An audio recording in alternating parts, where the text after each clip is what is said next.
Prensa para Bibliotecas, segunda edición. Capítulo 1, segunda parte. ¿Qué es prensa y qué es difusión? ¿Qué es un medio de comunicación? Un medio de comunicación será todo aquel canal que permita que el mensaje llegue a un interlocutor. A priori, por lo general se piensa en tres cosas: la televisión, la radio y el diario. Esos son los medios más clásicos y masivos, pero hoy existen otras formas para que nuestro mensaje llegue de manera efectiva. Las que implican un medio tecnológico, como las redes sociales, los blogs, las páginas electrónicas, los correos, los boletines electrónicos o newsletters, los foros de discusión, los videos subidos a plataformas o los audios subidos a otras. Por otro lado, hasta la televisión, la radio y el diario tienen variables.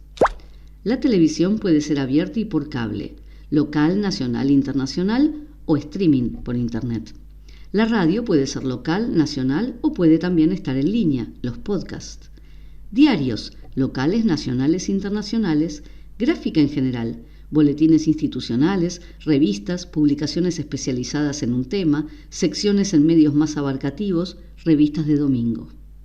En este momento hay más lectores en un blog que en un diario. Son más los seguidores de una persona que las redes que televidentes. Por tanto, cuando hablemos de medios, nos referiremos a todas las formas de comunicación que requieran de un mediador, o sea, que necesitamos la aprobación de otra persona para que sea publicado. En una red social yo puedo elegir qué publico. Sin embargo, si quiero aparecer en la red de otra persona, dependo de la aprobación de alguien para que suceda. En este caso, se transforma en un medio. ¿Qué es la difusión? Difusión es la réplica del mensaje, y existen dos tipos: la difusión masiva y la selectiva. Difusión masiva es la que se hace a través de un diario o un sitio web buscando llegar a la mayor cantidad de gente posible, sin determinación de público específico y confiando en el efecto de reproducción de la información. La masividad es muy útil y muchas veces llegamos a resultados que jamás imaginamos porque no sabemos quiénes pueden leer y participar de lo publicado en un sitio electrónico. Utilizar la difusión masiva puede generar un contacto que no estaba en nuestros planes o tal vez una nota en Internet. Pero también la difusión masiva es peligrosa, fundamentalmente por dos causas. La primera es el cansancio. Si mandamos información vía email masivamente a cualquiera, es probable que la lean una primera vez, la segunda ya no, y en la tercera oportunidad bloquearán la cuenta. El mensaje no les va a llegar porque no lo leerán. El segundo peligro es creer que el solo hecho de que mucha gente se entere de que algo existe los motivará a acercarse. Actividades muy buenas en bibliotecas y centros culturales no consiguen la convocatoria esperada ante el estupor del organizador que se confió en su extensa base de datos y le consta que la información le llegó a mucha gente. Máxima número 1. No creer que una gran base de datos garantiza la presencia efectiva. Máxima número 2. Es necesario contar con un público propio seguro. Difusión selectiva. Por el contrario, la difusión selectiva es muy puntual, pega en el blanco, busca exclusivamente a los que están interesados en la actividad programada. La difusión selectiva nos garantiza que las personas que reciban la información la van a leer básicamente porque saben que contendrá algo relacionado con ellos, con sus actividades o con sus ámbitos de pertenencia, ya sea por edad, por profesión, por área geográfica, interés, tema, etc. Una difusión selectiva es esencial para asegurarnos público propio en las presentaciones y para llegar al usuario potencial. Para este tipo de difusión es necesario saber de forma precisa dónde estamos ubicados, cómo es la comunidad de nuestro entorno, a quién va dirigida nuestra actividad, con quiénes deseamos realizarla, a quiénes convocaremos y con quiénes contamos para participar. A sabiendas del perfil que busco, sabré a qué medios apuntar, cuáles son nuestras posibilidades y limitaciones institucionales, cuáles nuestras expectativas y, esencialmente, cuáles son los intereses de los usuarios reales y potenciales a los que queremos llegar para así poder adelantarnos a sus inquietudes. En base al conocimiento de sus gustos, podremos preparar noticias, eventos y actividades exclusivamente dirigidas a aquellos. Los estudios de comunidad son esenciales. Los medios de difusión son, entonces, todos aquellos en los que nosotros tengamos acceso directo. Afiches y gráfica en general, correos electrónicos, llamadas por teléfono, boca a boca, redes sociales, spots publicitarios, plataformas de video y audio, un programa o canal propio. ¿A quién me dirijo? Estudio de la comunidad. El estudio de la comunidad es el análisis que debe hacerse del contexto donde está inmerso el servicio. Hacer un estudio de comunidad nos permitirá pensar qué ofrecer y qué estrategias utilizar para poder mejorar nuestros servicios y colecciones. Además, permite crear lazos con el resto de las instituciones que componen nuestro entorno. A su vez, este perfil es el que nos dará las claves para planificar el tipo de prensa y difusión de las actividades y novedades de la institución. Tomaremos por caso para el estudio de comunidad a una biblioteca popular del conurbano bonaerense. Esta biblioteca, jurídicamente privada, se sostiene con el aporte de sus socios más alguna ayuda por parte del Estado provincial y nacional. Inserta en el centro comercial de su ciudad, atiende mayormente a estudiantes de secundaria y a universitarios de los primeros años que cursan en una sede cercana. Cuenta también con familias enteras que son socios históricos de la biblioteca, por lo tanto conviven allí varias generaciones. Funciona en un edificio de más de 100 años, con un teatro estilo italiano, con capacidad para 200 personas y algunas salas más pequeñas donde se dictan cursos. De acuerdo a esta descripción, la comunidad de esa biblioteca le integrarán los siguientes usuarios reales: socios, vecinos, estudiantes universitarios ingresantes, estudiantes secundarios, estudiantes de primaria. Pero lo importante es pensar en los potenciales: padres de los estudiantes de primaria, vecinos que no se acercan a la biblioteca, profesores de la universidad, profesionales interesados en la historia del barrio. De igual modo, en una biblioteca escolar, los usuarios reales son los alumnos y maestros, pero también podrían serlo los directivos y el personal no docente. El entorno lo conformarían los padres y los abuelos, los hermanos mayores que vayan a la secundaria, los menores de jardín de infantes, los hijos de las maestras y sus maridos.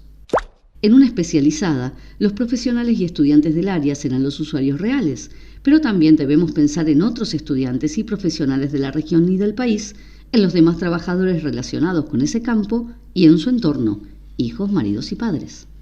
Una vez definidos los usuarios, estaremos en condiciones de realizar un estudio de usuarios. Estudio de usuarios. Hay dos cosas que me han llamado mucho la atención a lo largo de estos años de intercambio con colegas. Una es lo poco que sabemos acerca de cómo buscan información nuestros usuarios y de cuánto conocen las colecciones que tanto cuidamos, y la otra cuestión llamativa es que los bibliotecarios rara vez somos usuarios de bibliotecas. Esto último hace que desconozcamos totalmente las deficiencias y las necesidades de nuestros propios servicios y deberíamos tomarnos el trabajo de buscar información en bibliotecas similares a la nuestra para sentir en carne propia lo que siente el usuario.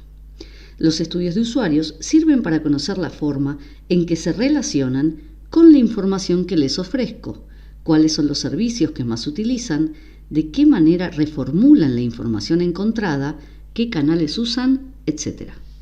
El recabar datos sobre los intereses de mi comunidad nos brinda la oportunidad de realizar cambios en las colecciones y servicios o generar nuevas propuestas. Un correcto estudio de usuarios hará que la biblioteca pueda satisfacer las demandas reales de los mismos, pero también le posibilitará adelantarse, provocando la demanda en los potenciales. Acercarse a las necesidades del barrio, clubes, templos, iglesias, ayudará a definir las colecciones y los servicios que podrá ofrecer, desde libros de crucigramas, recetarios de cocina, libros técnicos para arreglar sistemas eléctricos, novelas, hasta textos para los estudiantes.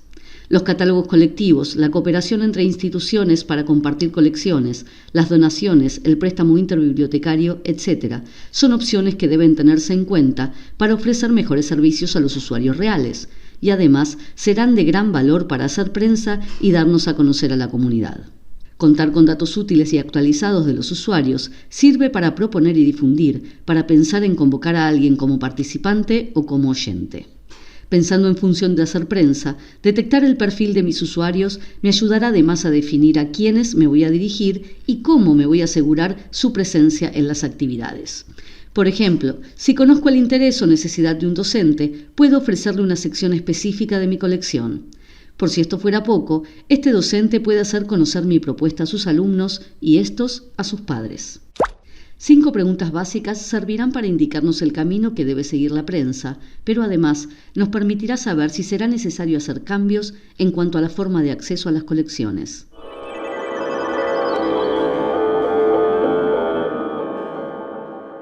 ¿Qué tipo de información buscas? ¿Dónde la buscas? ¿Cómo la buscas? ¿En qué formato la buscas?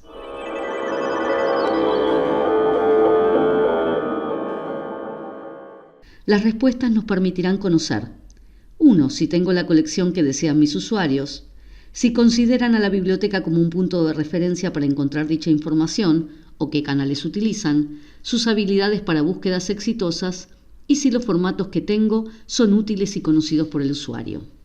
En la biblioteca que utilizamos como ejemplo anteriormente, identificamos usuarios a priori, estudiantes secundarios, universitarios y vecinos adultos mayores, pero un buen estudio de usuarios nos dirá quiénes más hacen uso de la biblioteca y, fundamentalmente, quiénes no lo hacen. Esos datos nos permitirán no solo planificar acciones que se dirijan a captar al usuario nuevo y mejorar la relación con el que ya existe, sino también pensar como potenciales a otros actores de la comunidad. En este caso, serán potenciales los socios de los clubes, los fieles de la iglesia, los estudiantes de la escuela primaria, las madres de los jóvenes de la secundaria, los alumnos de los cursos que se dictan dentro de la institución donde se encuentra mi biblioteca, y podemos abrir el abanico de posibilidades. Tener muy en claro a quién se pretende llegar y focalizarse en un solo tipo de usuario nos permitirá apuntarle todos los cañones. Ampliando el espectro. La comunidad debe sumarse a la oferta de la biblioteca, o bien la biblioteca debe incorporarse al pulso de la comunidad. Esto se consigue haciéndola partícipe de los eventos que se desarrollen en otras instituciones e invitando a sus representantes a trabajar en conjunto. Conociendo a mis usuarios, a mi comunidad y habiendo determinado el objetivo que busca mi acción de prensa, por ejemplo, poner el acento en mi colección o en parte de ella, en mis actividades, en el fortalecimiento institucional, en el reconocimiento, ocio, soporte educativo, etc., puedo pensar hasta dónde quiero llegar con mi mensaje y cuál será su dirección. Si la comunidad local consume medios locales, entonces deberé apelar a ellos para enterarlos de la existencia de determinado servicio, colección, actividad o otra cosa. Si mi objetivo fuera llegar a toda la región o provincia, me veré en la obligación de trabajar con otros colegas e invitar a gente de la especialidad, para participar de los ciclos, por ejemplo, y así lograr que resulte de interés a los medios provinciales. Del mismo modo, operaremos para los nacionales o para los internacionales. ¿Quién tiene la autoridad para dar el mensaje? Es otra cuestión de gran importancia. Cuando un político quiere presentarse en un barrio, lo hace a través de un vecino conocido porque así genera confianza.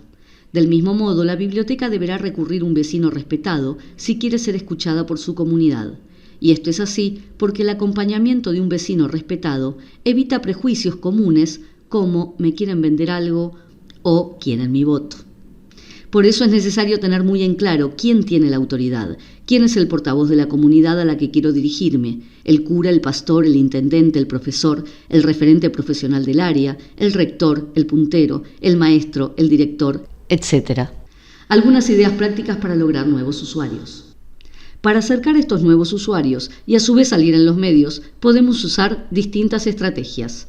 Si hay algún club de fútbol cercano o registro o interés en el tema, puede agregar a la colección un sector de deportes, conseguir la revista El Gráfico o el diario deportivo Olé y ponerlos a disposición para la lectura junto con otros diarios. Del mismo modo, si existen instituciones religiosas, puede obtener colecciones de diferentes credos, soporte educativo. El cine interesa a mucha gente. Puedo armar una cinemateca, videoteca o hasta una sala de juegos o ludotecas para quienes prefieren las actividades lúdicas, ocio.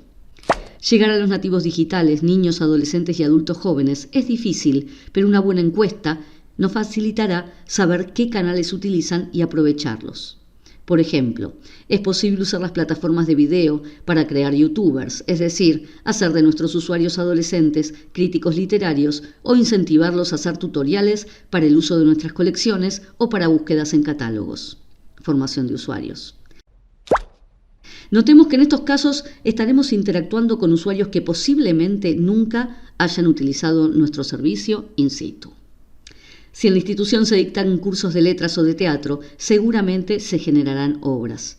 Estas producciones podrían editarse y presentarse en la biblioteca para luego pasar a formar parte de mi acervo. De esta forma estaría incentivando el involucramiento de más gente en las acciones de la biblioteca y las actividades y acciones convocarían a otros estudiantes de letras y escritores. También puedo ofrecer a los profesores de otros cursos y de otros material didáctico, difusión de literatura propia. Tanto los usuarios de un servicio como los miembros de la comunidad donde está inserta la biblioteca pueden producir bienes culturales, libros de poesías, novelas, investigaciones, tesis y tesinas, discos, películas, cortos. La biblioteca debe aprovechar esas creaciones e incluso incentivarlas. Por ejemplo, recopilar de entre nuestros usuarios las recetas de la abuela y de la nieta, aprovechando las distintas generaciones para crear un documento nuevo, será un recetario que hablará de los gustos de nuestra comunidad, que será un reflejo de ella, en este caso, un reflejo gastronómico, apoyando la idea de recuperación y preservación de la memoria. De la misma manera, podría incorporar a mi colección lo publicado por los autores locales, poetas, historiadores, profesores, etc., por otras instituciones de la zona, escuelas, universidades, clubes, asociaciones civiles, secretarías municipales, y también hacerme de un ejemplar, al menos, de todo lo editado y en relativo a la ciudad, pueblo o partido donde me encuentro. Difusión de la literatura propia. Es posible promover la participación de nuestros usuarios productores de material a participar de jornadas organizadas por otras instituciones o bien generarlas desde la biblioteca, anuales, semestrales o bienales. Eso también es difusión de literatura propia. Si detecto músicos o artistas plásticos entre mis usuarios, puedo sumarlos a un mismo evento haciendo presentaciones más ricas y más pobladas. Los ciclos de charlas con personalidades importantes del lugar, jugadores de fútbol local, viejos vecinos, fundadores de instituciones, jueces, etc., son muy interesantes y permiten revalorizar esa gente y recuperar la memoria histórica de esa comunidad. Los usuarios reales vendrían porque la presentación está pensada para responder a sus gustos y necesidades. Pero al mismo tiempo, si el invitado les interesa, puedo llegar a esos usuarios potenciales que nunca visitaron la biblioteca. Los hinchas del jugador de fútbol que dará la charla, por ejemplo. Se pueden organizar presentaciones trimestrales con la participación de aquellos usuarios que tengan tendencias artísticas, teatro, coros, grupos musicales, cortometrajes.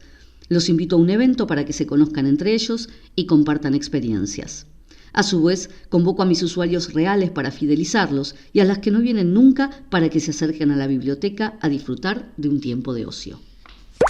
Si pienso en los alumnos de secundaria, los puedo tentar acercándoles a músicos, escritores y dibujantes que estén muy de moda entre los niños y los adultos. Ocio. En las escuelas primarias hay cocinas. Pueden adquirirse recetarios y libros sobre nutrición. La alimentación es un tema de suma importancia para la vida de las personas y se torna indispensable que quienes tienen la responsabilidad de manipular comida, como el personal de cocina de una escuela, estén conscientes de su responsabilidad y cuenten con los conocimientos necesarios. Para el personal de maestranza es posible pensar contenidos de reciclaje, de cuidado del medio ambiente, promoviendo el conocimiento de estos temas y alentándolos a ponerlos en práctica. Dentro del ámbito escolar se pueden adquirir conductas sociales nuevas muy interesantes a partir de la lectura informativa. También como soporte educativo pueden organizarse ciclos de cine sobre temas específicos de los programas de estudio de las escuelas o las universidades de la comunidad, con la posibilidad de abrirlo públicamente. Previo arreglo con el docente, concordamos la hora de la misma materia para asegurarnos la presencia del público e invitamos a toda la comunidad educativa a participar. Si contamos con colecciones especiales, como la obra Tesoro de la Juventud de los años 20 del siglo pasado, podemos idear presentaciones variadas. Poesías, relatos, historias, ciencia de la época, etc. Son perlas muy buenas para la prensa porque ameritan notas tanto en medios de difusión general como en medios especializados, como los canales culturales. La colección Caras y Caretas, por ejemplo, es otra joya que bien puede interesar no solo a los historiadores, sino también a los sociólogos, antropólogos y politólogos, tanto locales como nacionales y del exterior, a docentes, alumnos y exalumnos de profesorado e investigadores, etc. Si las novelas ocupan un importante renglón en mi biblioteca, puedo pensar en acciones con los internos de geriátricos u hospitales, estudiantes de literatura, docentes de lengua, etc. Ahora, deténgase. Vamos a poner en práctica los contenidos de este primer capítulo. A continuación hay una guía para que trabaje sobre cualquier servicio en particular al que quiera hacerle prensa. Tarea. Actividad práctica para el capítulo 1. 1. Describa en menos de 5 líneas las características del servicio que va a elegir para realizar su plan de prensa. Su marco institucional, el financiamiento, las posibilidades y las limitaciones en cuanto a actividades, condiciones edilicias, usuarios reales y potenciales. Tenga en cuenta si es un servicio abierto al público o restringido a determinados usuarios. 2. Hacer un estudio de comunidad y de usuario. Averigüe cuáles son los perfiles de usuario. Haga una lista de fuentes a las que recurriría para obtener estos datos. Listas de socios, registros de préstamo, consulta, etc. Pregúntele a 5 usuarios reales y a 5 potenciales que no hagan uso de la biblioteca. ¿Qué tipo de información busca? ¿Dónde la busca? ¿Cómo la busca? ¿Sabe qué hay en la colección de mi biblioteca? ¿Sabe las actividades que realiza mi biblioteca? ¿Conoce todos los servicios que brinda la biblioteca? ¿Qué medios de comunicación consume? ¿Qué redes sociales usa? ¿De qué grupos forma parte? ¿Qué periodistas son su referente? ¿Cómo se entera las novedades de su área de estudio o de pertenencia? A partir de las respuestas, realice un análisis de esa información. De acuerdo a los datos obtenidos, confeccione una lista con A. Instituciones relacionadas con el servicio y sus datos de contacto. No solamente otras bibliotecas, sino otras instituciones afines por temática u otras que utilice el usuario, por cercanía geográfica, por especialidad en el tema. B. Medios o secciones especializadas y sus datos de contacto. Si mi biblioteca se especializa en educación, por ejemplo, serán las secciones en los diarios dedicadas al tema. Redes sociales, blogs, páginas, boletines, foros, televisión, radios, revistas, publicaciones especializadas, carteleras, medios locales, provinciales y nacionales. 4. Escriba 2 ideas para hacerle prensa a esta institución. Prensa para bibliotecas, segunda edición.